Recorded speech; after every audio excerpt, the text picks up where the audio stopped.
Alhamdulillahi Rabbil Alameen. Wassalatu wassalam ala Sayyidina Muhammad wa ala alihi wa ashabihi ajma'in. On remercie Allah, le Seigneur de l'univers, celui qui a créé le monde entier et tout ce qu'il contient. On remercie Allah, celui qui a également créé le premier homme sur terre, qui est Adam, alayhi salam. Et de Adam, il en a fait sortir son épouse, Hawa. Et de ces deux êtres-là, il en a fait sortir une multitude de descendances, toutes différentes les unes des autres. Parmi ces humains, Allah a envoyé à chaque génération et chaque tribu des prophètes et des messagers afin de nous guider sur le droit chemin. Et à nous, dernière des communautés, il nous a envoyé le prophète Mohammed sallallahu alayhi wa sallam.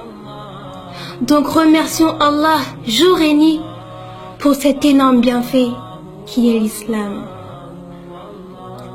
Aujourd'hui, je m'adresse particulièrement à mes sœurs, mes tantes et mes mères, car le thème que je vais aborder aujourd'hui concerne essentiellement les femmes. Ce thème n'est autre que l'éducation des enfants. Pourquoi l'éducation des enfants? Car de nos jours, on remarque que pour 80% des musulmans, l'éducation des enfants est un échec. Aujourd'hui, notre but, notre vision est de faire des enfants uniquement pour agrandir la famille. Mais l'islam, ce n'est pas ça.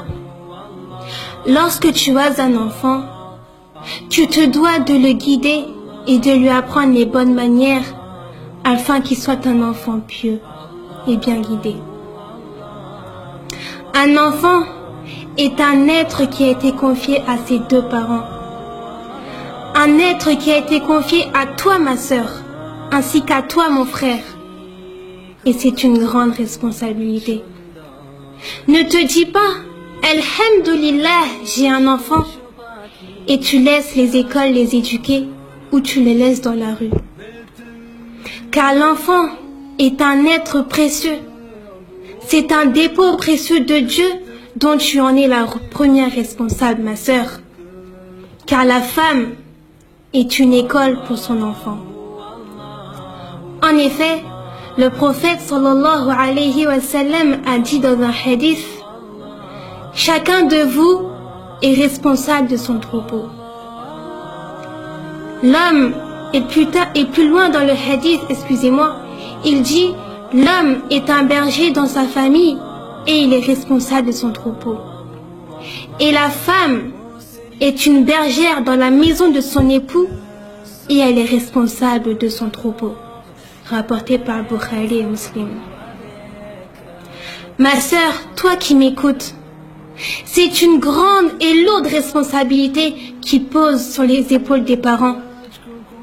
En effet, car toi, ma sœur, tu seras jugée sur comment est-ce que tu as éduqué ton enfant. Lui as-tu inculqué les valeurs de l'islam? Lui as-tu appris ce qu'était le bon comportement? Toi, ma sœur, ou toi, mon frère, quand ton fils a atteint l'âge de 10 ans, lui as-tu ordonné de prier?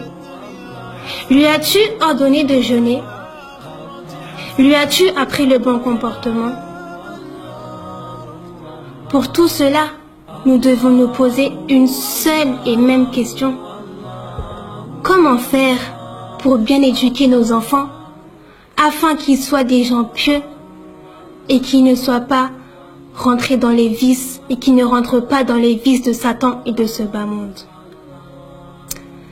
Tout d'abord, il faut commencer par les parents. Toi, ma sœur, toi, mon frère, si tu as des négligences ou des manquements vis-à-vis de ton enfant, cela se ressentira. Et même si ce n'est pas aujourd'hui, ce sera plus tard. Qu'aucun d'entre nous ne soit négligent vis-à-vis de nos enfants à cause du grand nombre de soucis que nous avons dans la vie de tous les jours. Qu'aucun d'entre nous ne soit négligent vis-à-vis de nos enfants à cause des grandes épreuves que nous avons dans la vie de tous les jours. L'éducation de notre enfant est quelque chose de primordial dans notre vie de tous les jours. Tout notre temps doit être consacré à cela. Toi, ma sœur, toi, mon frère, lorsque tu fais des actions, fais-les devant ton enfant. Toi, ma sœur, toi, mon frère, ne fais surtout pas tes actions dans ton coin. Je m'explique. Lorsque tu fais la prière, n'as-tu jamais remarqué que quand, par exemple, tu as une petite fille de 3 ans, à peine, et que tu lui dis « Ma fille, viens, on va prier », elle court vers l'armoire pour mettre son petit foulard et se prosterner par terre. Allahu Akbar. Ou encore, lorsque tu manges, dis Bismillah à haute voix. Grâce à cela, mon frère, ma sœur, ton enfant, petit à petit, va imiter les bons comportements et petit à petit, il va inculquer les valeurs de l'islam sans s'en rendre compte. Allahu Akbar. Deuxième chose qui subsiste dans les familles et qu'il faut absolument corriger, la communication. Toi, ma sœur, en tant que mère, tu te dois d'avoir chaque jour un temps précis avec ton enfant pour lui parler de la journée, pour lui parler de ce qu'il a fait aujourd'hui, pour lui parler, pour lui dire des conseils, toutes ces choses-là. Et c'est également ce que faisait le prophète sallallahu alayhi wa sallam avec ses enfants. Connaissez-vous cette histoire? Un jour, il y avait un roi qui vivait avec ses enfants. Tous morts, sauf une. Il avait une fille unique qu'il aimait beaucoup, beaucoup, beaucoup. Un jour, il y avait à côté de ce roi un dévot. Et ce dévot ne cessait de crier « Oh, vous les gens, protégez-vous ainsi que vos familles, dont le feu sera les hommes et les pierres. Oh, vous les gens, protégez-vous ainsi que vos familles, dont le combustible du feu sera les hommes et les pierres. Oh, vous les gens, protégez-vous ainsi que vos familles d'un feu dont le combustible sera les hommes et les pierres. » En entendant cela, la fille du roi n'arrêtait pas de crier « Arrêtez !» aux serviteurs. Mais les serviteurs continuaient à faire du bruit et le dévot continuait sans cesse de crier « Oh, vous les gens, protégez-vous ainsi que vos familles d'un feu dont le combustible sera les hommes et les pierres. » En entendant cela, la fille s'est mise à pleurer, à pleurer, à pleurer et à déchirer sa robe. En voyant cela, les servants allaient rapporter au père les faits. Le père alla voir sa fille et lui demanda « Ma fille, que t'est-il arrivé cette nuit? Pourquoi as-tu pleuré? Que t'est-il arrivé ?» Et elle lui dit « Père, par Allah, existe-t-il un feu dont le combustible sera les hommes et les pierres ?» Le père répondit « Oui. » Elle dit « Par Allah, Père, pourquoi ne m'as-tu pas informé de cela? Par Allah, je ne dormirai plus sur un lit moelleux et ne mangerai plus de la bonne nourriture jusqu'à ce que je sache que ma place sera au paradis. » Allahu Akbar. Une jeune fille. Mes sœurs, mes frères, avez-vous médité sur ce que je viens de dire? Mais nous, aujourd'hui, qu'est-ce qu'on préfère?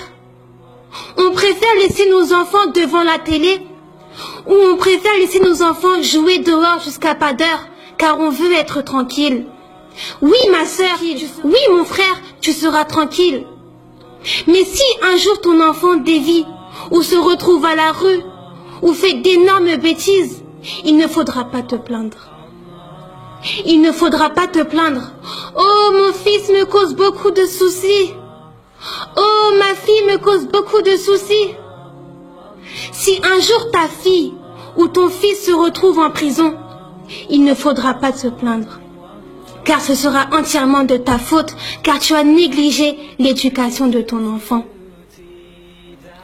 Et toi, ma sœur, toi, mon frère, en tant que parent, vu que tu es associé à ton enfant dans ses récompenses et dans ses péchés, eh bien, tout cela retombera sur toi et ce sera la cause de ton entrée et de son entrée en enfer. Qu'Allah nous en épargne. Toi, ma sœur, à cause de cela, à cause de ta négligence, ton enfant pourrait rentrer en enfer ainsi que toi. Tout ça parce que tu n'as pas surveillé ton enfant dès le bas âge. Mon frère, ma sœur, médite sur ces paroles. Ou encore, ma sœur, quand tu rentres à la maison, ton fils est sur le téléphone dans sa chambre. Ta fille est sur l'ordinateur dans sa chambre. Ton mari est dans la chambre, allongé sur le lit. Et toi, dans la cuisine. Ma sœur, sache que tout ceci n'est pas normal. En tant que mère, tu dois tout faire pour que ta maison ne ressemble pas à un cimetière. Toi, ma sœur, en tant que mère, tu dois tout faire pour ne pas que ta relation avec tes enfants et ta famille ressemble à une conversation avec un mort-vivant. Ma sœur, médite sur mes paroles. Ô vous les croyants, ô vous les gens, protégez-vous d'un feu dont le combustible sera les hommes et les pierres. Et ma sœur, sache que lorsque tu as un enfant en bas âge, si tu lui as inculqué les bonnes valeurs, si tu lui as appris le bon comportement, si tu lui as appris tout ce qui était bien, ton enfant, alhamdoulilah, il vivra dans le bien. Et toi, en tant que mère, et aussi toi, mon frère, en tant que père, tu lui seras associé dans ses récompenses. En revanche, si ton enfant a grandi dans la misère, a grandi dans la bêtise, s'occupe des choses qui ne le mêlent pas, a été mal éduqué dès sa naissance, dès sa croissance, alors toi, ma sœur, en tant que mère, et toi, mon frère, en tant que père, tu lui seras associé dans ses péchés. Qu'Allah nous en épargne. Mes paroles s'achèvent ici. Méditez une dernière fois sur mes paroles et sur les paroles d'Allah subhanahu wa ta'ala. Ô vous les gens, protégez-vous d'un feu dont le combustible sera les hommes et les pierres. Mes paroles s'achèvent ici. Toute mauvaise parole provient de moi et de Satan. Et toutes les bonnes paroles que j'ai pu dire proviennent d'Allah subhanahu wa ta'ala. Assalamu alaikum wa rahmatullahi wa barakatuh.